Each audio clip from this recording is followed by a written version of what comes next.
आज हम एक ऐसे ब्रांड की कहानी में उतरेंगे जो अपने हैंडबैग्स और खास अमेरिकन स्टाइल के लिए पूरी दुनिया में जाना जाता है। ये कहानी है कोच की, कैसे एक छोटी सी वर्कशॉप से निकलकर ये एक ग्लोबल लग्जरी ब्रांड बन गया। पता है, ये बात कोच की कहानी का पूरा सार है। देखिए, कई लग्जरी ब्रांड्स अपनी भारी भरकम कीमतों पर फोकस करते हैं, लेकिन कोच ने हमेशा कारीगरी, कंसिस्टेंसी और भरोसे को सबसे ऊपर रखा है। और सच कहूं तो यही बात उन्हें सबसे अलग बनाती है। तो सवाल ये है कि आखिर ये विरासत बनी किस चीज पर है।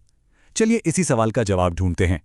हम कोच की इस पूरी यात्रा को एक तरह की केस स्टडी के तौर पर देखेंगे कि कैसे एक छोटी सी वर्कशॉप एक ग्लोबल आइकन बन गई।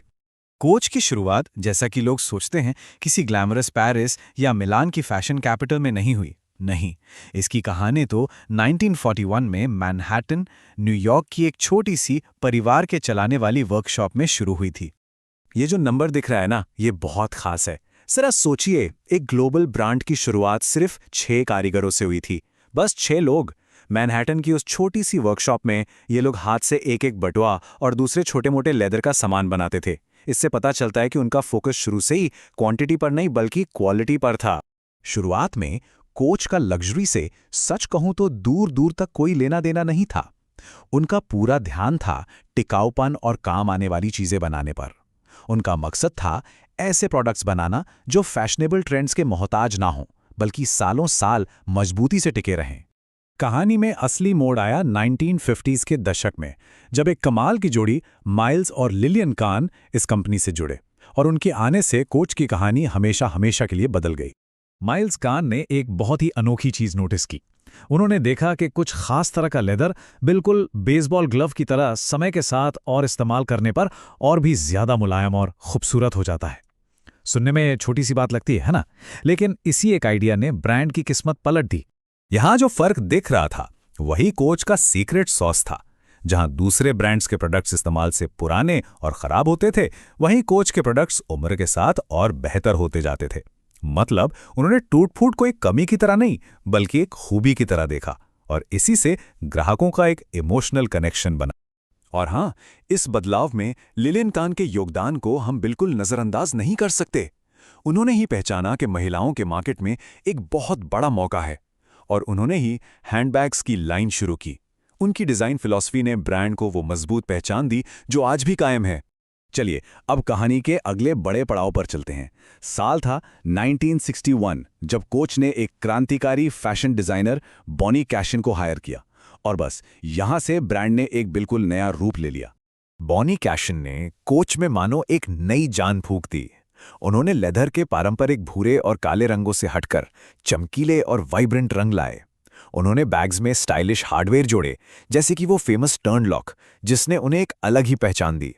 और उनके बनाए सिंपल लेकिन बेहद खूबसूरत टोट बैग्स, वो तो आज भी क्लासिक माने जाते हैं। तो अब कोच का नया फॉर्मूला एकदम साफ था। एक ऐसा बैग जो प्रैक्टिकल भी हो और स्टाइलिश भी। ये रोजमर्रा की लग्जरी का सिंबल बन गया, जिसने कोच को मार्केट की भीड़ से बिल्कुल अलग खड़ा कर दिया।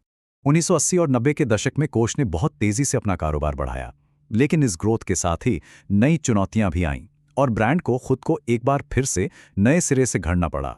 कोच की सबसे शानदार रणनीति यहां साफ दिखती है। उन्होंने एक ऐसा मार्केट बनाया जो पहले था ही नहीं, अफोर्डेबल लग्जरी। ये उन लोगों के लिए था जो यूरोपियन फैशन हाउस पर बहुत ज्यादा खर्च नहीं करना चाहते थे, लेकिन फिर भी डिपार्टमेंट स्टोर के आम ब्रांड से कुछ बेहतर चाहते थे। और ये स्ट्रैटेजी एक गेम चेंजर साबित हुई। लेकिन फिर आया 2010 का दशक, और ब्रांड मुश्किलों में घिर गया। हर जगह मौजूदगी और भारी डिस्काउंट्स ने इसकी लग्जरी इमेज को काफी नुकसान पहुंचाया।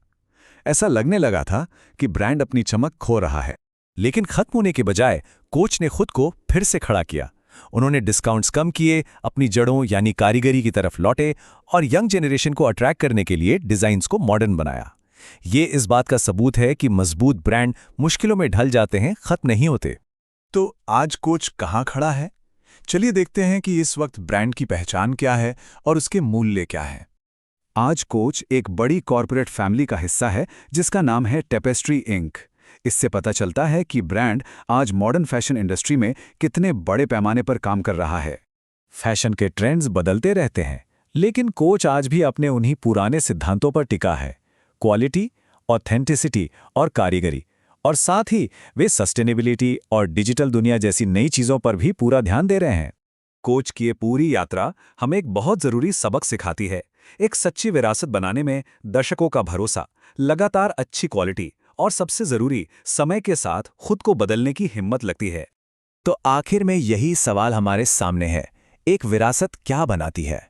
कोच की कहानी हमें दिखाती है कि ये सिर्फ प्रोडक्ट्स बेचने के बारे में नहीं है, बल्कि ये एक विजन, बदलते वक्त के साथ ढलने की क्षमता और अपनी जड़ों के प्रति सच्चे रहने के बारे में है। ये एक ऐसा सबक है जो किसी भी फील्ड में लागू होता है।